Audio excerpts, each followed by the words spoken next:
Well, finally tonight, what kid or adult, for that matter, doesn't love Legos? Artist Sean Kenney's a solo exhibit here in New York City where he uses nothing but Legos to create some amazing pieces of artwork.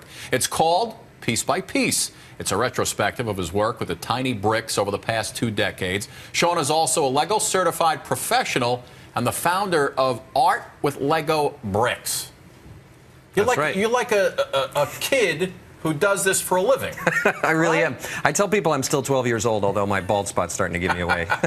You know, listen, I have to say I'm pretty good at copying some of the Lego figures on the canister. Mm-hmm. You know, I impress my daughter. I make the duck, or maybe the picnic table, or the helicopter. But that's about as far as I can get. You're doing this freehand, or do you actually look at things to create what you're doing? Well, you know, I like to do what you do, but then I take everything apart and I mix up all the parts and make whatever I want. Right. You know, all the pieces that I use and all the sculptures that I make are all just off-the-shelf Lego pieces. You know, there's nothing that I have that a kid doesn't have, and that's sort of the fun of it. And so I get to just make whatever I want. I just think up whatever I want and create it. When did you start to get into Legos? As a kid, and then you just grew into, boy, look at me, I just made a whole city. Yeah, right. You know, I honestly don't even remember when I got my first Lego pieces. I've been building with them my whole life, and you know, I had a regular desk job I worked in, and I sat and I wore a suit for 10 years, and one day I just hung up my tie and, you know, decided to do this for a living instead. Now, we're looking right now at a lamp built pretty much out of Legos, exactly, except for the shade. Mm-hmm. Now, folks can actually go online and purchase these. Oh, yeah, right? Sure. We have 5 different styles in a whole bunch of different colors. There's a whole bunch of them actually on display at the show here in New York right now.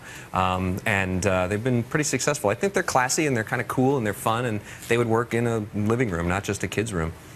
That is amazing. So I could basically do this part and this part, and then I have nowhere to go. Well, you can begin by copying, as you said. You know, all the great masters learned by copying. So you've got 3 exhibits out right now. Mm-hmm. One right here in New York. Tell me about those. That's right. Piece by Piece actually is open until Wednesday over on 29th Street in between 6th and 7th Avenue at the Art Directors Club.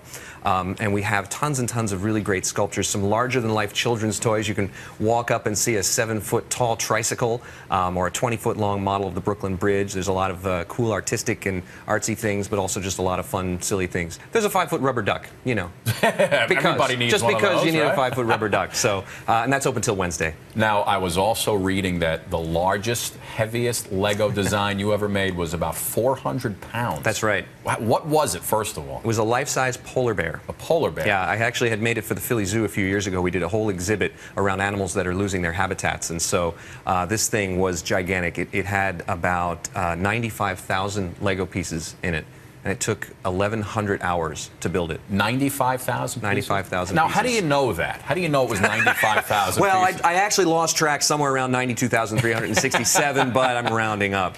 No, I mean, you know, much in the way I have to know how many pieces I'm going to need to buy before I go and start these things. I have to kind of try to estimate and figure it all out. It's part of my design, and then I know. How about the Louisville Slugger Museum? I was pretty impressed with that. I had a feeling you might be into the sports show. I had a feeling.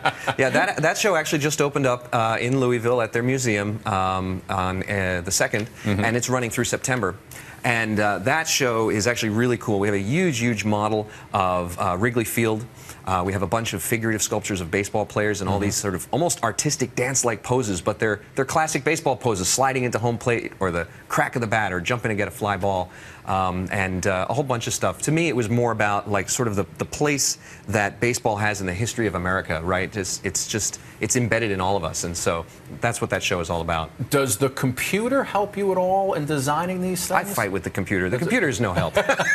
It's just strictly I ask freehand. it to make me coffee, and it just doesn't. No, you know, there's a lot of ways that you can kind of design these things. Sometimes I build miniatures. Sometimes I draw stuff on graph paper. For the stadium that we built, we literally sat there with the computer with Google Maps open and looking at the street view and looking at the building and just having laptops sitting out all around us while we were, you know, we're looking at, and we're like, my assistants and I were like, what is that thing in that picture there? Is that an air conditioner or a trash can? You know, and then we build whatever we see. So plug that site again, because I also read how you have children's books out. That's right. That shows the kids and guys like myself, you know, just how to make these designs. Yeah, my website is my name, SeanKenney.com. It's SeanKenny. KENNEY.com. And the children's books are actually my way of going right head on at what my point is, which is anybody can do this. Even a kid can do this. I don't have anything you don't have. And so I literally went out and bought, you know, the fire truck and the police station and you know, mixed up all the parts and made stuff with it and made it into that book. And so I give kids a little bit of an idea of what I might do if I had the parts you have at home.